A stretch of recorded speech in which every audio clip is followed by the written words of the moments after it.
우리는 지난주 수치로 구원의 은혜를 받은 것이라고 우리가 말씀을 들었죠. 우리의 구원은 예수 그리스도의 수치로 말미암아 받은 구원이라고 말씀을 드렸습니다.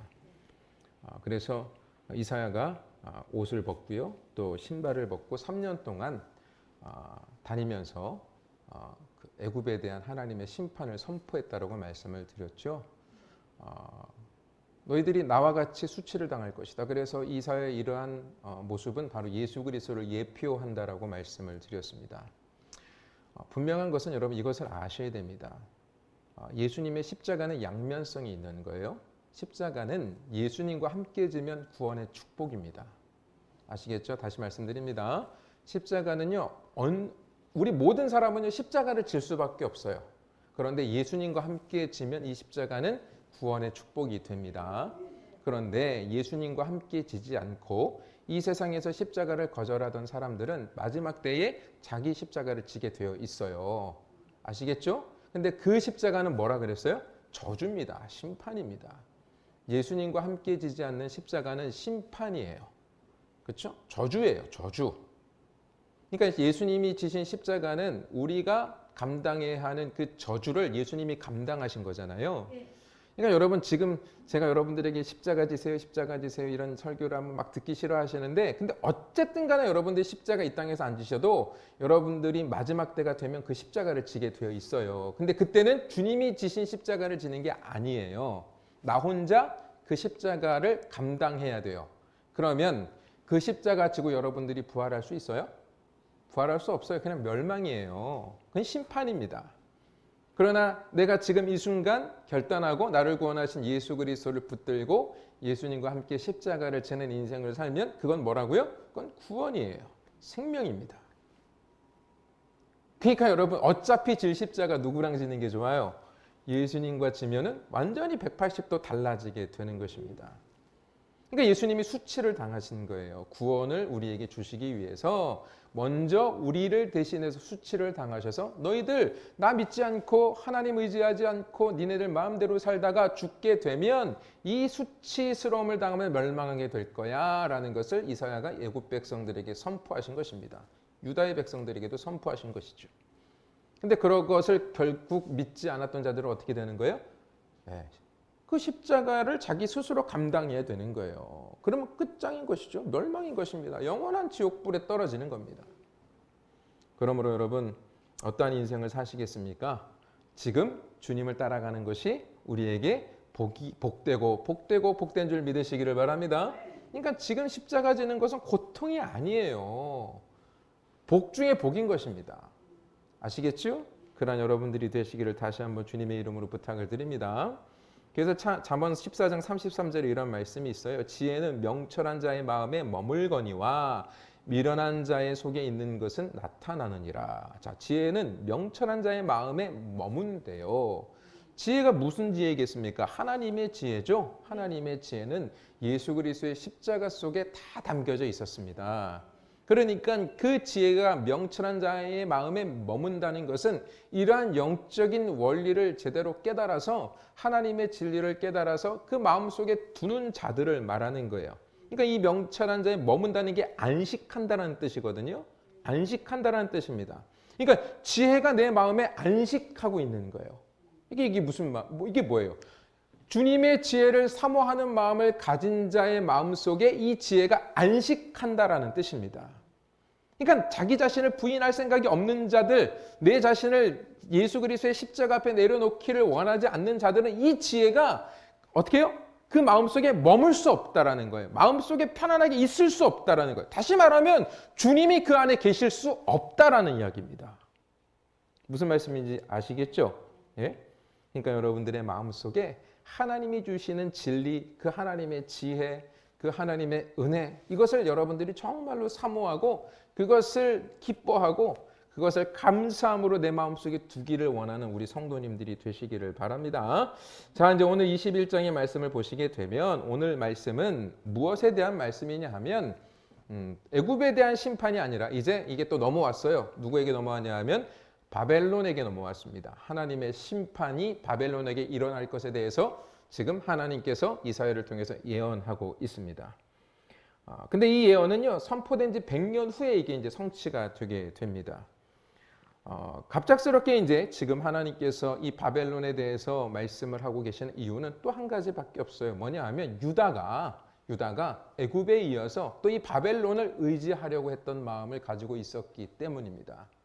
바벨론은 지금 이 아수르가 지금 이 시대에 지금 이 현 시대 우리가 보고 있는 이사야서 21장의 시대에서는 아수르가 가장 강력한 힘을 가지고 있는 나라라고 말씀을 드렸죠. 근데 차후에 어떤 일이 일어나냐 하면 이 아수르가 누구에게 멸망을 당하냐 하면 바벨론에게 멸망을 당합니다. 근데 지금 이 바벨론이라는 나라가 지금 이 21장에 나타나고 있는 이 배경 속에서 이 바벨론이라는 나라는 그다지 강한 나라는 아니었어요. 똑같이 지난주에 말씀드렸던 것처럼 뭐 에돔, 뭐 모압, 또 유다 이런 나라들이 함께 힘을 합해서 아수르에 대적하기 위하여 애굽을 의지했던 것처럼 이 바벨론도 그러한 좀 약한 나라에 속해 있었던 것입니다. 그런데 이 바벨론이 경제적으로 굉장히 좋은 그런 비옥한 땅을 가지고 있었고 또 경제적으로 굉장히 발전하고 있었던 나라였기 때문에 유다는 또 이 바벨론이라는 나라를 의지하려고 했던 것입니다. 그래서 하나님께서 또 뭘 하시는 거예요? 지금 너희들이 의지할 것은 바벨론이 아니다라는 것을 지금 하나님께서 이 바벨론의 심판을 통해서 말씀하고 계시는 것입니다. 자, 그러면 21장 1절 한번 읽어볼게요. 자, 보세요. 자, 해변 광야에 관한 경고라. 적병이 광야에서 두려운 땅에서 내게 회오리 바람같이 몰려왔도다. 여기에서 이제 해변 광야라는 말이 있어요. 그죠? 해변 광야. 이것은 이제 말씀드린 대로 바벨론을 의미합니다. 근데 바벨론은 해변 광야라고 말씀을 하고 있어요. 그럼 여러분 한번 생각해 보세요. 해변은 뭐죠? 지금 이 해변이라는 것이 바다라고 생각을 하시는데 바다가 아닙니다. 옛날 사람들은요, 큰 강들이 있지 않습니까? 나일강이나 유브라데스 강이나 이러한 강들이 크거든요. 그럼 이 강이 크니까 바다로 여겼어요. 바다처럼 여겼단 말입니다.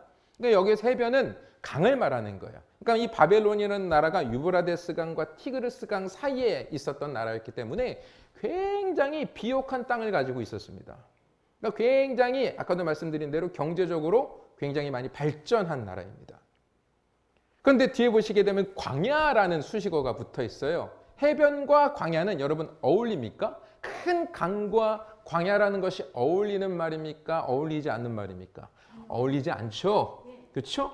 모든 문명의 발전들을 보시게 되면 큰 강을 중심으로 해서 그 비옥한 땅, 강 옆에는 비옥하죠. 땅이 아주 좋습니다.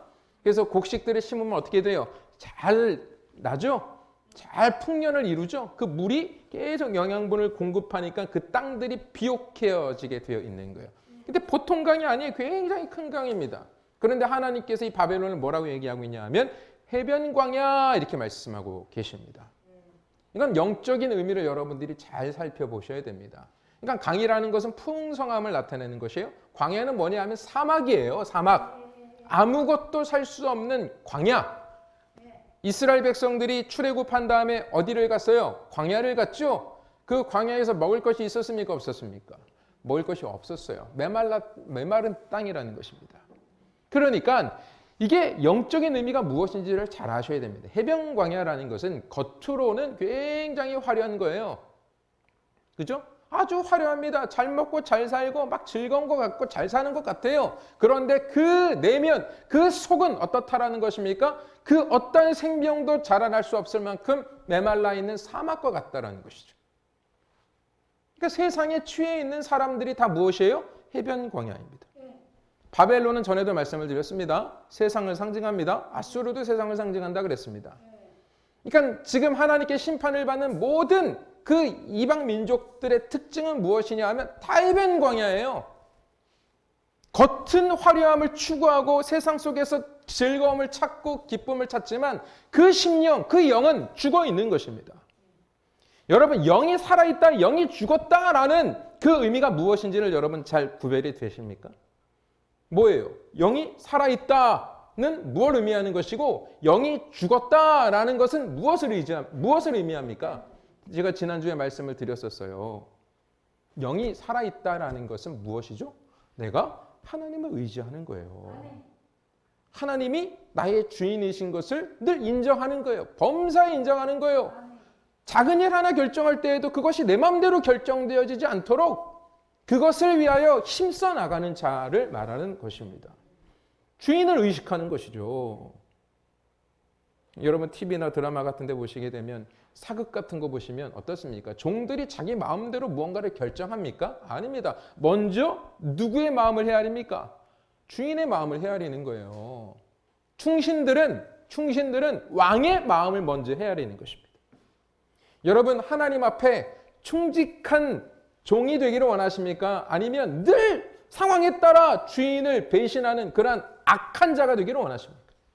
여러분 드라마 보면서 그런 말 생각하잖아요. 그렇게 주인이 있는데도 불구하고 자기 마음대로 주인을 해롭게 하는 그 악한 종들의 모습을 보면서 여러분들이 어떤 생각을 하십니까? 아이고 저 사람 왕한테 잘하고 있네 이렇게 박수 치십니까? 아니면 아유 저 나쁜 놈 하십니까?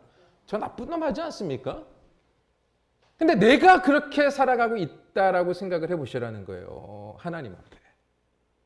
다른 사람이 하면 그게 나쁜 짓처럼 보이는데 내가 하면 그게 안 돼. 이게 인간의 악한 모습이에요. 다른 사람이 새치기 하면 두 눈 뜨고 바라보지 못하면서 자기가 새치기 하면 그런 이유가 있었다라는 거죠. 맞죠? 그게 우리의 모습 아닙니까? 다른 사람이 하면 다 나쁜 거 내가 하면 이유가 있었기 때문에 이렇게 했다라는 거죠. 그럼 그 사람들은 이유가 없이 그렇게 했겠습니까? 다 이유가 있는 거예요. 그렇죠? 그러니까 이 해변광야라는 존재는 어떤 존재라는 거예요? 이 세상의 것만 붙들고 하나님을 버리고 하나님을 믿는다고 말은 하지만 삶 속에서 하나님을 의탁하지 않고 의지하지 않고 하나님을 의식하지 않고 내 마음대로 내 멋대로 내 생각대로 내 경험대로 내 마음대로 살아가는 존재들이 다 무엇입니까? 해변광야 같은 존재들이라는 것입니다. 그러므로 우리는 어떤 존재가 되어야 되겠습니까? 어떤 존재가 되어야 되겠어요? 늘 하나님을 의식하는 해변광야가 아니라, 그죠? 늘 우리의 심령까지도 하나님이 주시는 그 풍성함 속에 살아가는 복된 여러분들의 모습이 되기를 주님의 이름으로 부탁을 드립니다. 그래서 요한일서 2장 15절 17절에는 이렇게 말씀하고 있어요. 이 세상에나 세상에 있는 것들을 사랑하지 말라.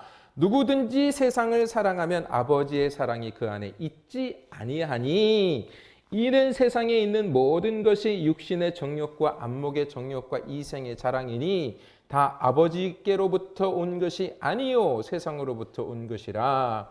이 세상도 그 정욕도 지나가되 오직 하나님의 뜻을 행하는 자는 영원히 거하느니라. 아멘. 자 보세요. 이 세상에나 세상에 있는 것들을 사랑하지 말라고 말씀하셨습니다. 그렇죠? 누구든지 세상을 사랑하면 아버지의 사랑이 그 안에 있지 않다 이렇게 말씀하고 있습니다. 그러니까 세상의 것을 사랑하는 이유는 뭐예요 그러면? 이 말씀에 근거해서 우리가 세상을 사랑하는 이유가 뭡니까? 아버지의 사랑이 우리 안에 없기 때문이죠.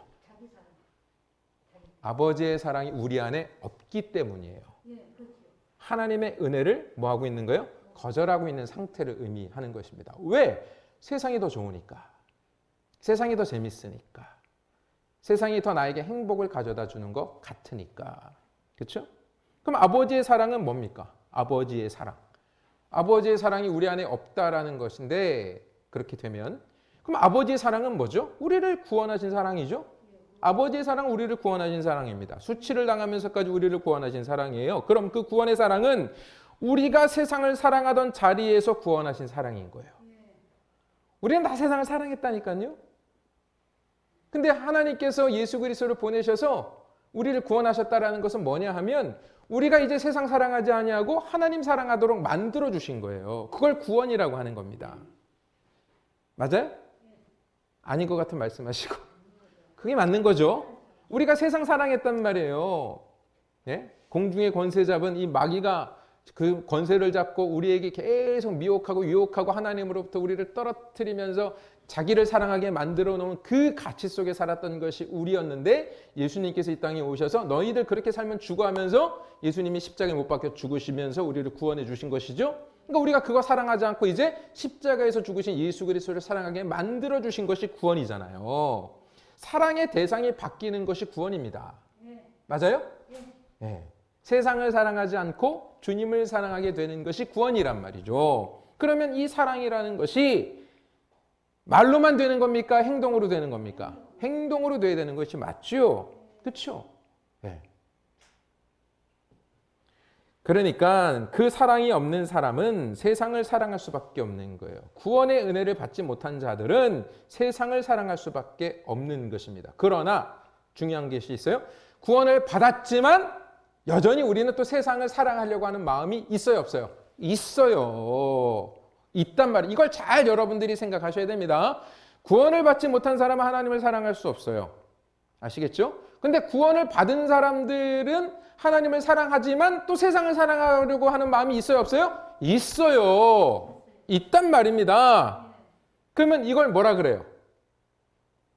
이걸 갈등이라는 표현을 씁니다. 충돌이라는 마음을 씁니다. 이걸 좀 달리, 좀 과격하게 표현을 하면 전쟁이라는 말을 씁니다. 전쟁하는 거예요. 전쟁은 뭐예요, 여러분? 뜻이 같은 사람들끼리 하는 게 전쟁입니까? 뜻이 다른 사람들끼리 하는 것이 전쟁입니까? 뜻이 다른 사람들끼리 하는 게 전쟁이죠. 근데 우리 마음에 뜻을 달리하는 영이 있는 거예요. 예? 근데 이것을 영이라고 표현하기는 그렇습니다. 왜냐하면 우리의 영은 구원받은 거예요. 우리의 영은 지금 누구를 사랑하냐면 하나님을 사랑해요. 근데 우리의 육이 아직 구원을 이루지 못했어요. 왜? 지금 이 세상에 노출되어 있어요. 세상에 계속 악한 마귀들의 유혹에 우리가 지금 계속 넘어가는 거예요.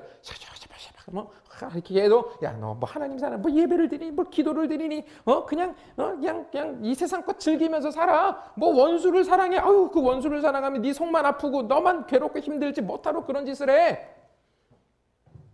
네가 제일이야. 네가 하고 싶은 대로 해. 무슨 하나님의 말씀을 쫓아가. 그런데 우리의 영에는 아니야. 하나님의 말씀대로 살아야지. 하나님께서 명령하신 것들이 막 기억나는 것입니다. 그럼 무슨 일이 일어나요? 충돌이 일어나는 것이죠. 그럼 여러분 이 충돌을 피해야 됩니까? 이걸 적극적으로 임해야 됩니까? 적극적으로 임해야 되는 거예요. 많은 사람들이 편하게 살고 싶으니까 이게 싫은 거예요. 그러니까 예수님께 그냥 떠넘겨요. 맞아요. 예수님께서 그걸 우리의 모든 죄들을 사해 주셨기 때문에 우리가 떠넘기는 거는 맞아요. 그런데 나는 아무것도 안 하고 예수님께서 알아서 하세요라고 한다는 것이죠. 그건 은혜가 아닙니다. 하나님께서 주신 십자가의 능력은 그 전쟁 치를 수 있는 힘과 능력을 주신 거예요. 아시겠습니까? 그 전쟁 치르지도 않으면서 주님이 알아서 하세요. 아예 나는 그냥 모르겠어요. 그냥 주님이 알아서 하세요. 나는 그냥 내 갈 길 갈렵니다. 그거 아니라는 거예요. 내가 해야 할 일이 반드시 있는 거예요. 하나님께서 주신 명령인 것이죠. 그래서 우리는 구원받은 자리에서 사실을 분명히 알고 영적으로 깨어있어 눈에 보이는 화려함의 마음을 빼앗기지 않고 늘 영적으로 깨어있는 성도들이 되어야 할 것입니다. 그걸 위해서 기도하시기를 바랍니다. 영적으로 깨어있기를 원합니다. 내가 주님의 보혈의 능력이 나에게 임하기를 원합니다. 말씀드렸죠. 보혈의 능력은요. 그냥 병이나 무슨 어떤 문제들을 해결하기 위해서 우리에게 보혈의 능력을 주신 것이 아닙니다. 보혈의 능력은 구원을 이루어가는 능력이에요. 구원이 실제되게 하는 능력이 보혈의 능력입니다. 그래서 전에 말씀을 드렸습니다. 우리 성도님들에게. 예수님의 능력은 죽는 능력이라 그랬어요. 자기 부인의 능력이라 그랬습니다. 예수님의 능력은 하늘의 영광을 버리고 이 땅에 오신 능력이라는 것이죠. 지극히 교만하고 지극히 세상의 것에서 높아져 있던 우리를 이 땅 가운데 낮은 존재로 살아가도록, 그러나 하나님의 나라에서는 높은 존재로 살게 하도록 우리에게 베풀어 주신 것이 구원이라는 것이죠. 그러니까 우리 성도들은요, 구원이 무엇인지를 정확하게 알아야 됩니다. 그냥 지옥 가지 않는 거, 그냥 천국 가는 거, 괴롭당하지 않는 거, 고통당하지 않는 거, 그걸 천국이라고 생각을 하는 것인데 아니라는 것입니다. 물론 하나님의 나라에 가면 그런 모든 것들은 사라집니다. 없습니다. 고통이라는 것은 없어요. 영원한 안식이에요. 그러나 그 하나님의 나라에 입성하기 전에 우리는 이 땅에서 반드시 무엇을 해야 되냐 하면 이 죄와 싸워야 된다는 것이죠. 예? 그 능력을 예수님께서 우리에게 주신 거예요. 그게 보혈의 능력입니다. 죄와 싸울 수 있는 능력, 그게 보혈의 능력이라는 것이죠. 죄와 싸우게 될 때 우리가 여러분 100% 이기세요? 100%못 이기잖아요. 맞잖아요. 그게 우리의 현실이잖아요. 그러나 그 이기지 못한 것들을 누가 이겨주시는 거예요? 예수님이 이겨주시는 거예요. 그래서 여기 예수님이 아예 승리를 먼저 선언해 버리시지 않습니까? 내가 세상을 이기었다. 그러나 우리는 싸우는 거예요. 내가 지지만 주님이 이기셨기 때문에 우리는 계속 싸우는 것입니다. 그걸 내팽개치면 안 된다는 거예요. 그렇게 되면 해변 광야의 인생을 사는 것입니다. 자, 2절 보겠습니다. 2절 같이 읽을게요.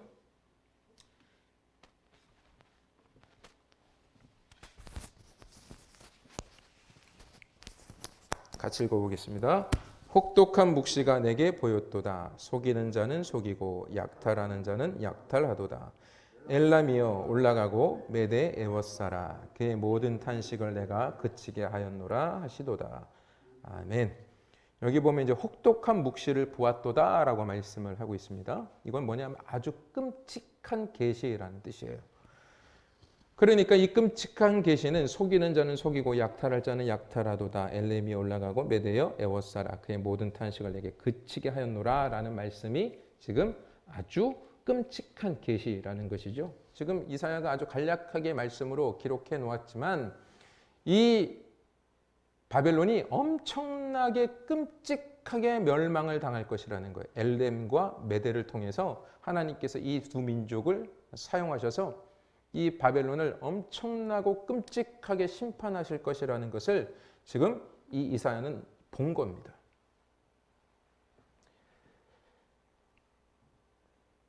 하나님께서 이렇게 바벨론을 멸망시키는 이유는 다른 것이 아닙니다. 모든 탄식을 하나님께서 그치게 하시기 위함이에요. 그러니까 이 바벨론에게 억압받고 있는 자들을 해방시켜 주시기 위해서 하나님께서 이 바벨론을 멸망시키는 것이고요. 또 하나님을 외면하며 하나님의 뜻대로 살지 않고 교만의 극치를 달리며 다른 사람들의 아픔은 마음속에 생각하지도 않고 오직 자기의 유익과 내 마음만 편하면 돼, 내 마음만 좋으면 돼 라는 생각으로 살아갔던 그 악한 바벨론을 하나님께서 심판하시는 것입니다. 여러분 오늘날 이 시대를 한번 잘 바라보십시오. 자기 유익을 위해 다른 사람들의 아픔이나 탄식에는 안중에도 없습니다. 그렇죠?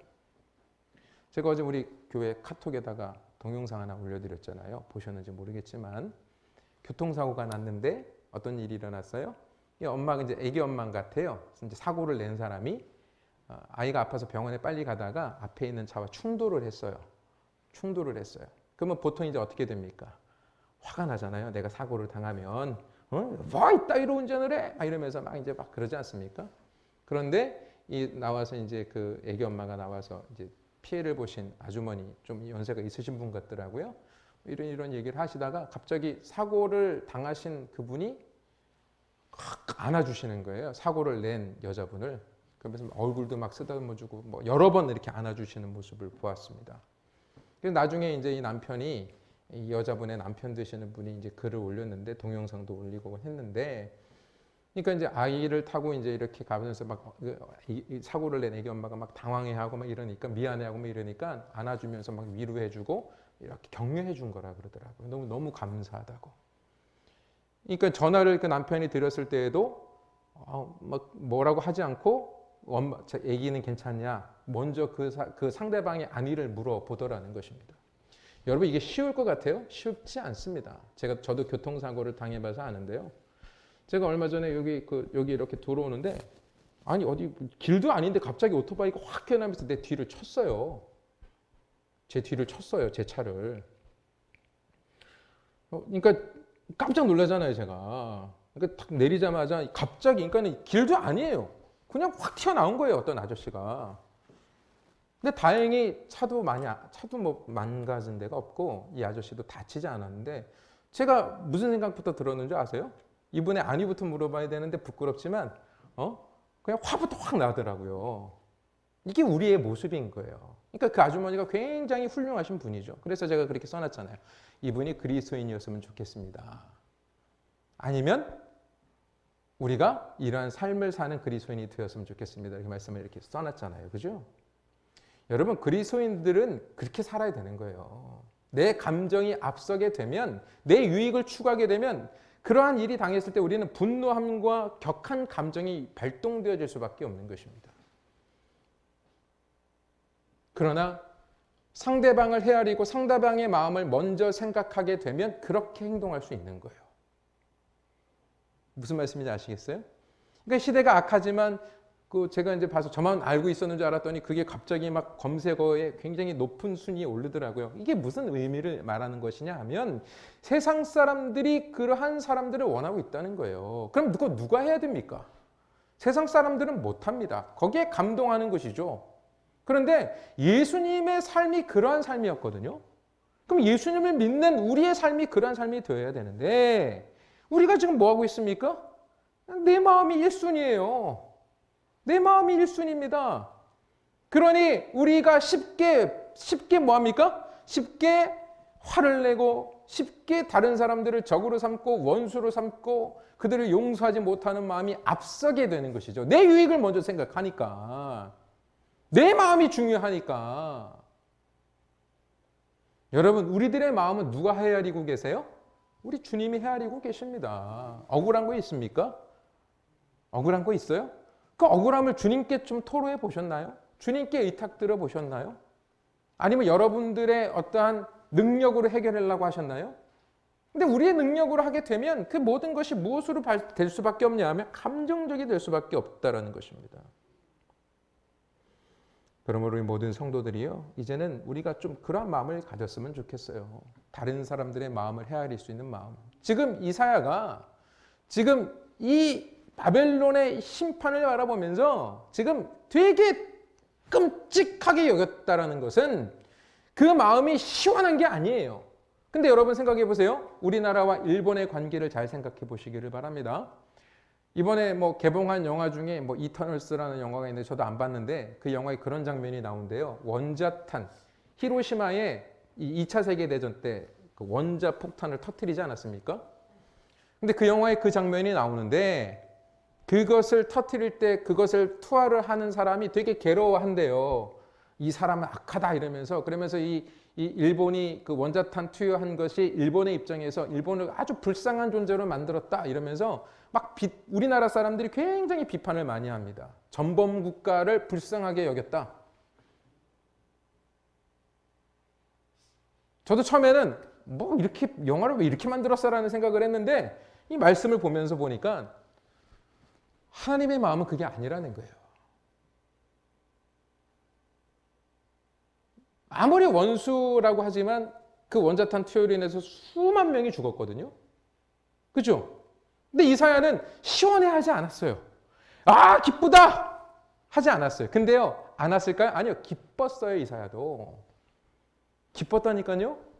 그런데 그 마음속에 어떤 일이 일어난 거예요, 여러분. 오늘 말씀을 보면 그게 나옵니다. 자, 보세요. 자, 말씀을 보겠습니다. 자, 3절, 4절 읽어볼게요. 같이 읽을게요. 자, 시작. 이러므로 나의 요통이 심하여 해산이 임박한 여인의 고통 같은 고통이 나를 엄습하였으므로 내가 괴로워서 듣지 못하며 놀라서 보지 못하도다. 지금 바벨론의 그 심판의 소리를 듣는 이 이사야가 너무너무 괴로운 거예요. 어떤 괴로움까지 왔어요? 해산의 고통. 저는 해산을 안 해봐서 모르겠지만 아무튼 210개의 뼈가 이렇게 이완되는 고통을 받는다고 합니다. 우리 사모님이 저한테 뭐라고 또 분명히 하실 텐데 그 고통 속에 있을 때 제가 이렇게 잘 안 해줘가지고. 근데 그만큼 이 해산의 고통은 인간이 겪을 수 있는 가장 고통스러운 고통 중에 하나라는 거예요. 야, 이런 고통인데 어떤 분들은 막 12명씩 애를 낳는 거 보면 대단하시죠, 그죠? 그러니까 아마 여성분들에게는 모성 본능이라는 게 있다는 거예요. 애를 낳을 때 그렇게 큰 고통이 있어도 또 낳으신다는 거죠. 아무튼 이렇게 큰 해산의 고통이 이사야에게 있었던 것입니다. 뭐 때문에? 바벨론이 지금 이렇게 멸망당하는 것으로 인하여. 어떻게 보면 원수가 멸망당하는 거 보면서 해산의 고통을 느낀다는 게 여러분 있을 수 있어요, 여러분들에게? 아이고, 꽃이다. 우리 지금 그래요. 일본이 지금 코로나만 많아진다고 하면 속으로 막 박수치고, 아유, 잘 됐다. 자업자득이다. 이게 우리의 모습 아닙니까? 그런데요, 사실은 이사야도 그런 거예요. 자, 뒤에 4절을 보실까요? 4절. 자, 내 마음이 어지럽고 두려움이 나를 놀라게 하며 희망의 서광이 변하여 내게 떨림이 되도다. 자, 이사야가 자기의 감정을 마지막에 기록해 놨어요. 자, 여기에서 내 마음이 어지럽다라고 말하는 것은 무슨 뜻이냐 하면 두려움이 자신을 놀라게 한다는 뜻이에요. 두려움이 오는 거예요. 두려움이 옵니다. 두려움이 오는 거예요. 그리고 뒤에 나오면, 뒤에 보시게 되면 두려움이 나를 놀라게 하며, 두려움이라는 것이 뭐냐 하면 떨리는 거예요. 떨리는 거예요. 이 소름 아시죠? 소름. 소름. 어떤 일이 좀 쇼킹한 일이 나에게 일어났을 때 소름 돋는다 그러잖아요. 막 닭살 돋아 이러는 거 있잖아요. 거기에서 말하는 거예요. 여기서 두려움이는. 어지럽다라는 것은 잘못 행한다라는 의미예요. 그리고 나를 놀라게 하며라는 말은 바트라는 단어인데 이게 두렵게 하다라는 뜻인데 히브리어 원어 사전을 보니까 이 바트라는 단어가 여호와를 체험한 성도와 죄인 모두가 하나님을 경험하게 될 때 성도와 죄인이 느끼는 반응이라고 말씀하고 있습니다. 그러니까 경외하는 거죠. 하나님을 경험하는 거예요. 자, 그런데 뒤에 보시면 희망이라는 단어가 나와요. 희망은 뭐냐 하면 소원하는 것 기쁨이에요. 이사야의 소원이 뭐였어요? 바벨론이 망하는 거라니까요. 그러니까 바벨론이 망하면 이사야는 기쁜 거예요. 육의 감정은 기쁜 거예요. 그런데 하나님께서 그에게 임재하게 되셨을 때 어떤 일이 일어나는 거예요? 소름이 돋으며 두려워하는 마음이 생기면서 어떤 마음이 오냐 하면 그 희망이 서광이 되는 거예요. 저녁 해가 지는 것입니다. 해가 지는 거예요. 그 기쁨, 이 바벨론이 망하는 것으로 인하여 기뻐하던 내 마음이 사라지는 거예요. 이해되세요? 하나님이 임하시게 되었을 때 소름이 돋는 거예요. 성령이 임하시는 것이죠.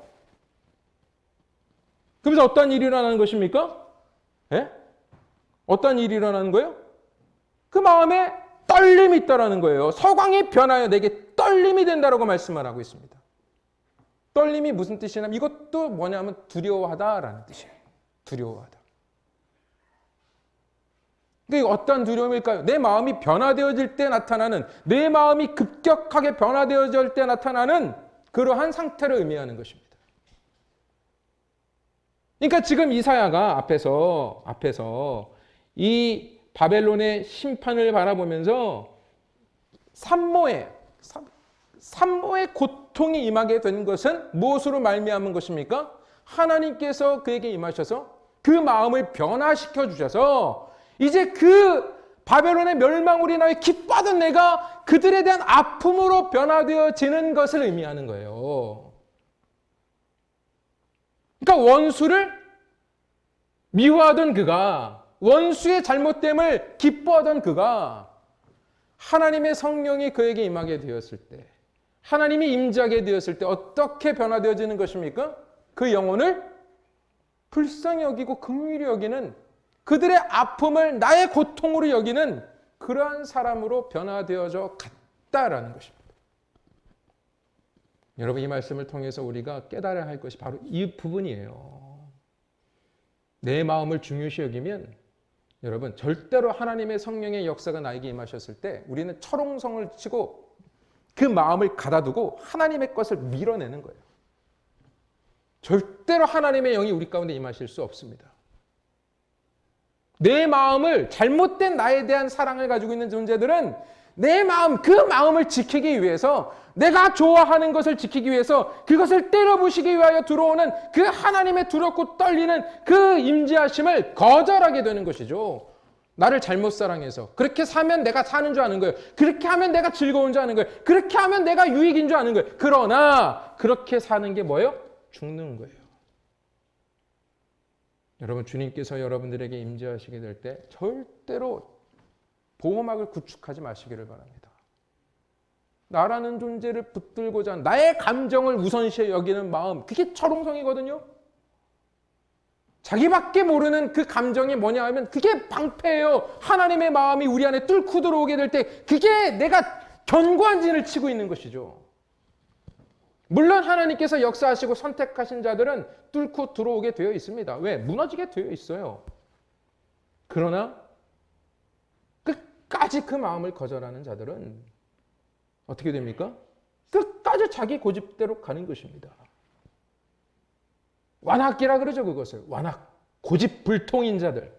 하나님의 마음은 아랑곳하지 않고 자기 고집대로 살아가고자 하는 자들. 하나님께서 계속 말씀으로 뚫고 계시는 거예요, 지금 우리에게. 조금씩 조금씩 뚫리는 것입니다. 그런데 아주 그냥 강철대기로 내 마음을 감싸고 있는 분들이 있다니까요. 세상 사람들은 말할 것도 없어요. 지금 제가 말씀드리는 것은 교회를 다니면서 성도라고 일컬어지는 분들을 향하여 말씀을 드리는 것입니다. 저를 포함해서. 여러분, 말씀을 정리할게요. 이사야에게 주어진 축복은 바로 무엇이었어요? 그 마음이에요. 변화되어진 마음입니다. 구원의 은혜는 마음이 변화되어지는 거예요. 내 중심적이던 마음, 그죠?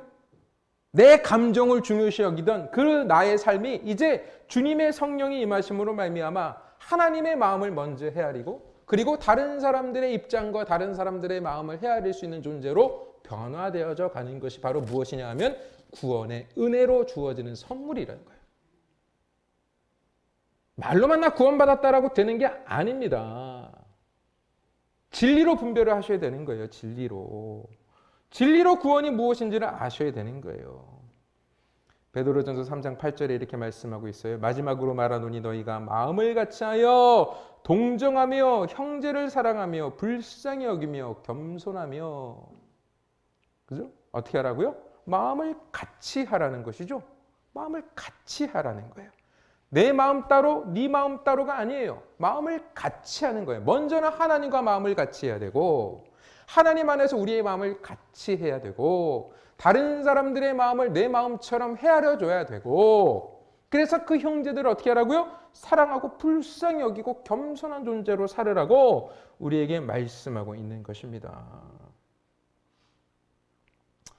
그러므로 우리 모든 성도님들이 그 마음이 크고 넓어지는 구원의 축복이 일어나기를 주님의 이름으로 축원드립니다. 그냥 나라는 존재의 영역 속에서 내가 우주의 중심이 되어 그냥 내 마음이 최고의 우선순위, 내 감정이 최고의 우선순위가 되는 것이 아니라 원수의 멸망을 바라보며 기뻐하는 것이 아니라 그들을 불쌍히 여기며 그들의 마음을 헤아렸던 이사야와 같이 우리에게도 하나님의 은혜, 하나님의 축복이 임하여서 그러한 마음이 우리에게도 주어지는 구원의 축복이 있기를 우리 성도님 모두에게 있기를 주님의 이름으로 축원드립니다.